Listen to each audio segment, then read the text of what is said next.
২০০১ সালের পর আবারও ব্রাহ্মণবাড়িয়া সদর আসনে জয় পেতে মরিয়া বিএনপি। স্থানীয় বিএনপির নেতাকর্মীরাও ঐক্যবদ্ধ আসনটি পুনরুদ্ধারে। জেলার সদর আসনে পতিত ও কার্যক্রম নিষিদ্ধ আওয়ামী লীগ না থাকায় লড়াইয়ে থাকবে জামায়াত নেতৃত্বাধীন ১০ দলীয় জোট। অন্যদিকে মাদক চোরাচালান সহ নানা অপরাধে জর্জরিত সীমান্ত ঘেঁষা ব্রাহ্মণবাড়িয়া ৪ সংসদীয় এলাকায় সন্ত্রাস দমনে ভূমিকা রাখতে প্রতিশ্রুতিবদ্ধ প্রার্থীকেই বাছাই করতে চান স্থানীয় ভোটাররা।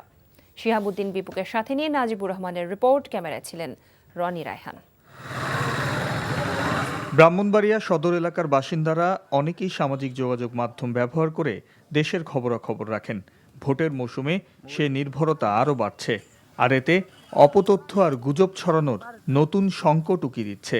এই নেতা ওই নেতারা মারছে, ওই নেতা ওই নেতারা মারামারি করছে, তারা আমরা ফেসবুকে ছাড়ছে, আমরা তো দেখি বলতেছি কারণ মারামারি হয়েছে, ওই জায়গায় মারামারি হয়েছে, দেশের অবস্থা খারাপ। তথ্য প্রযুক্তির ব্যবহারে যেমনি পিছিয়ে নেই এই সদর অঞ্চলের মানুষ, তেমনি দ্রুত নগরায়নের প্রভাব আছে এ জনপদে। নগর পরিকল্পনায় পিছিয়ে আছে সদর উপজেলার এই আসনটি।